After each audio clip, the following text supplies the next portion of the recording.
anything that is required of him in the line of his duty as a secretary, he undertakes to be a true servant of the body. Always be at his desk when the meeting is called to order. Keep an exact record of every motion that receives a majority vote and of all business that is accurately transacted by the body, whether by motion or otherwise. In some bodies, he is required to keep a record of all motions and all business proposed. Take charge of all lists of committees. Be ready at all reasonable times to give information to any member of the body as to the matter of business of which he is required to keep a record.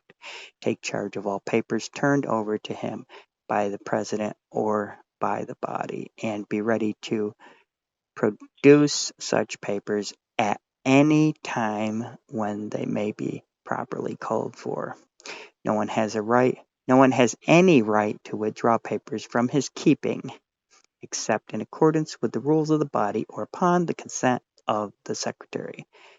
Record of proceedings, and as to all papers entrusted to him. In fact, as to everything pertaining to his work as a secretary. And the rights and privileges of the secretary, it is as true of the secretary as the president. Blah, blah, blah.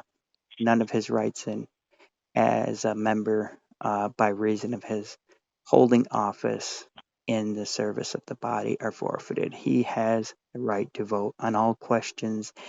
He need not leave his desk to take part in any of the proceedings of the body unless he desires so to do. You can have multiple secretaries. All offices under the presiding office can be multiplied as necessary by the assembly. When a deliberative body elects vice presidents, one or more of these ought to be elected with a view to his being able to take the chair and preside over the assembly in case the president should at any time vacate the chair. Members of the deliberative body, rights and duties.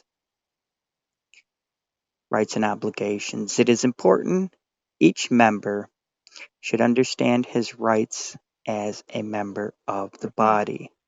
And more important still, that he should understand his duties or obligations.